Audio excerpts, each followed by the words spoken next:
Hi friends, ಇವತ್ತಿನ video ಮೂಲಕ ದೀಪಾವಳಿ ಹಬ್ಬದ ಸ್ಪೆಷಲ್ ಆಗಿ ಶಂಕರಪಾಳಿ ಯಾವ ರೀತಿ ಮಾಡೋದು ಅಂತಂದ್ಬಿಟ್ಟು ತೋರಿಸ್ಕೊಡ್ತಾ ಇದ್ದೀನಿ.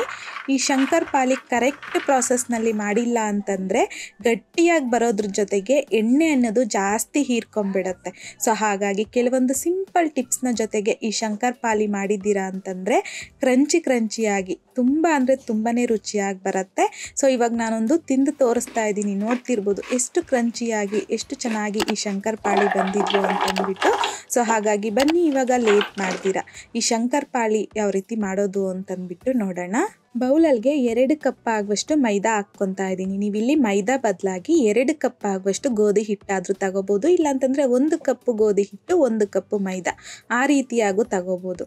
ಈಗ 3/4 ಕಪ್ ಆಗುವಷ್ಟು ಸಕ್ಕರೆ ಪುಡಿ ಹಾಕ್ಕೊತಾ ಇದ್ದೀನಿ, 1 ಚಿಟಿಕೆ ಆಗುವಷ್ಟು ಸಾಲ್ಟ್, ಹಾಗೆಯೇ 2 ಟೇಬಲ್ ಸ್ಪೂನ್ ಆಗುವಷ್ಟು ಸೂಜಿ ರವೆ ಬರುತ್ತಲ್ವ, ಸೊ ಅದನ್ನು ಹಾಕ್ಕೊತಾ ಇದ್ದೀನಿ. 4ರಿಂದ 5 ಟೇಬಲ್ ಸ್ಪೂನ್ ಆಗುವಷ್ಟು ತುಪ್ಪನ ಬಿಸಿ ಮಾಡಿ ಹಾಕ್ಕೊತಾ ಇದ್ದೀನಿ. ನೀವು ಇಲ್ಲಿ ತುಪ್ಪ ಬದಲಾಗಿ ಡಾಲ್ಡಾನು ಆದರೂ ಹಾಕ್ಕೋಬೋದು, ಇಲ್ಲಾಂತಂದರೆ ಈ ರೀತಿ ತುಪ್ಪ ಆದರೂ ಹಾಕ್ಕೋಬೋದು. ಬಟ್ ಎಣ್ಣೆ ಮಾತ್ರ ಹಾಕೋದಕ್ಕೆ ಹೋಗಬೇಡಿ, ಪರ್ಫೆಕ್ಟ್ ಟೆಕ್ಸ್ಚರ್ ಅನ್ನೋದು ನಮಗಿಲ್ಲಿ ಶಂಕರಪಾಳಿ ಬರೋದಿಲ್ಲ. ತುಪ್ಪ ಇಲ್ಲಾಂತಂದರೆ ಡಾಲ್ಡಾ ಇವೆರಡರಲ್ಲಿ ಯಾವುದಾದ್ರೂ ಒಂದನ್ನೇ ಹಾಕ್ಕೋಬೇಕು. ಸೊ ಮೊದಲು ಸೌಟಲ್ಲಿ ಮಿಕ್ಸ್ ಮಾಡಿಕೊಂಡು ಅದಾದ ನಂತರ ಈ ರೀತಿ ಕೈಯಲ್ಲಿ ಚೆನ್ನಾಗಿ ಮೈದಾ ಹಿಟ್ಟಿಗೆ ಈ ತುಪ್ಪನ ರಬ್ ಮಾಡ್ಕೋಬೇಕು. ಸೊ ಈ ರೀತಿಯಾಗಿರಬೇಕು, ಟೈಟಾಗಿ ಪ್ರೆಸ್ ಮಾಡಿಕೊಂಡ್ರೆ ಉಂಡೆ ಕಟ್ಟಬೇಕು.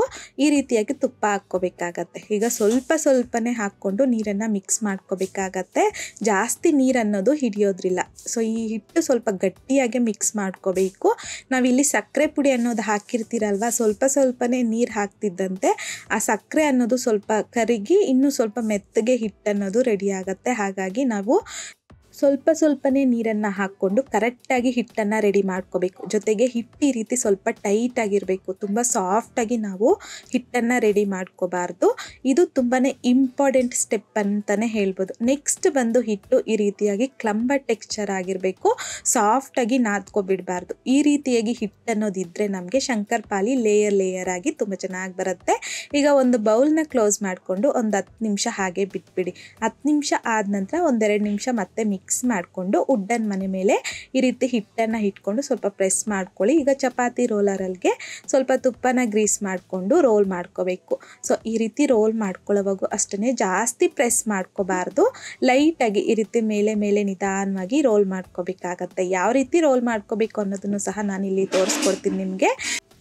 ನೋಡಿ, ಈ ರೀತಿಯಾಗಿ ಒಂದು ಅರ್ಧ ಇಂಚ್ ಥಿಕ್ನೆಸ್ಸಲ್ಲಿ ನಾವು ಹಿಟ್ಟನ್ನು ರೋಲ್ ಮಾಡ್ಕೋಬೇಕು. ಈ ರೀತಿ ರೋಲ್ ಮಾಡ್ಕೊಂಡು ಇದಾದ ನಂತರ ಕಟ್ ಮಾಡ್ಕೋಬೇಕಾಗತ್ತೆ.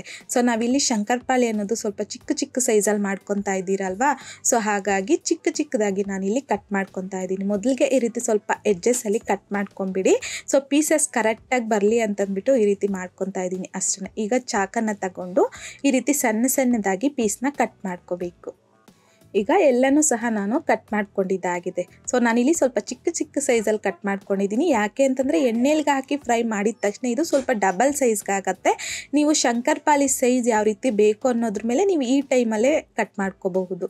ಸೊ ಈ ರೀತಿ ಎಲ್ಲ ಕಟ್ ಮಾಡಿದಾದ ನಂತರ ಇವಾಗ ಫ್ರೈ ಮಾಡ್ಕೋಬೇಕು. ಎಣ್ಣೆನೂ ಸಹ ಆಲ್ರೆಡಿ ಬಿಸಿ ಆಗೋದಕ್ಕೆ ಇಕ್ಕಿದ್ದೆ. ಎಣ್ಣೆ ಬಿಸಿ ಆಗಿದ್ದಾದ ನಂತರ ಈಗ ಎಣ್ಣೆಗೆ ಎಷ್ಟು ಹಿಡಿಯುತ್ತೋ ಅಷ್ಟು ಮಾತ್ರ ಹಾಕ್ಕೊಂಡು ಮೊದಲು ಲೋ ಫ್ಲೇಮ್ನಲ್ಲೇ 1-2ರಿಂದ 3 ನಿಮಿಷ ಫ್ರೈ ಮಾಡ್ಕೋಬೇಕಾಗತ್ತೆ. ಒಂದು 3 ನಿಮಿಷ ಆದ ನಂತರ ಈ ರೀತಿ ಸ್ವಲ್ಪ ಕಲರ್ ಅನ್ನೋದು ಚೇಂಜ್ ಆಗುತ್ತೆ. ಈ ಟೈಮಲ್ಲಿ ನಾವು ಮೀಡಿಯಂ ಫ್ಲೇಮ್ಗೆ ಟರ್ನ್ ಮಾಡಿಕೊಂಡು ಗೋಲ್ಡನ್ ಕಲರ್ ಬರೋದ್ರ ಜೊತೆಗೆ ಕ್ರಿಸ್ಪಿ ಆಗೋವರೆಗೂ ಚೆನ್ನಾಗಿ ಮಿಕ್ಸ್ ಮಾಡ್ಕೊತಾನೆ ಫ್ರೈ ಮಾಡ್ಕೋಬೇಕಾಗತ್ತೆ. ಸೊ ಈ ರೀತಿಯಾಗಿ ನೋಡ್ತಿರ್ಬೋದು, ಗೋಲ್ಡನ್ ಕಲರ್ ಬಂದಿದೆ, ಕ್ರಿಸ್ಪಿ ಆಗೂ ಸಹ ರೆಡಿಯಾಗಿದೆ. ಜೊತೆಗೆ ನಮಗೆ ಕರೆಕ್ಟಾಗಿ ಲೇಯರ್ ಆಗಿ ಈ ಶಂಕರಪಾಳಿ ಅನ್ನೋದು ಬಂದಿದೆ. ಸೊ ಈ ರೀತಿಯಾಗಿ ಈ ಶಂಕರಪಾಳಿನ ಫ್ರೈ ಮಾಡ್ಕೊಂಡಿದ್ದಾದ ನಂತರ ತೆಗೆದು ಬೌಲಲ್ಗೆ ಹಾಕ್ಕೊಳ್ಳೋದು ಅಷ್ಟೇ. ಸೊ ನೆಕ್ಸ್ಟ್ ಬ್ಯಾಚ್ ಹಾಕೋವಾಗ ಮತ್ತೆ ನೀವು ಲೋ ಫ್ಲೇಮ್ಗೆ ಟರ್ನ್ ಮಾಡಿಕೊಂಡು ಹಾಕ್ಕೋಬೇಕಾಗತ್ತೆ.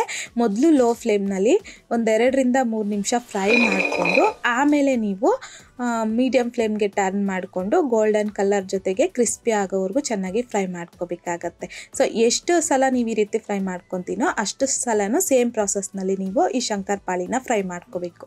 ಸೊ ಅಷ್ಟೇ. ಸೊ ನೋಡಿದ್ರಲ್ಲ ತುಂಬಾ ಕ್ರಿಸ್ಪಿಯಾಗಿ ಕ್ರಂಚಿಯಾಗಿ ಈ ಶಂಕರಪಾಳಿನ ಯಾವ ರೀತಿ ಮಾಡೋದು ಅಂತಂದ್ಬಿಟ್ಟು ಈ ಕೆಲವೊಂದು ಸಿಂಪಲ್ ಟಿಪ್ಸ್ನ ಜೊತೆ ಈ ಶಂಕರಪಾಳಿನ ಮಾಡಿದ್ದೀರಾ ಅಂತಂದರೆ ನೀವು ಸಹ ಮಾಡ್ಕೋಬೋದು. ಮನೆಯಲ್ಲೂ ಅಷ್ಟೇ ಮಕ್ಕಳು ತುಂಬ ಇಷ್ಟಪಟ್ಟು ತಿಂತಾರೆ, ಮನೆಯಲ್ಲಿರೋರು ಅಷ್ಟೇ ತುಂಬ ಇಷ್ಟಪಟ್ಟು ತಿಂತಾರೆ, ಅಷ್ಟು ರುಚಿಯಾಗಿ ಬರುತ್ತೆ.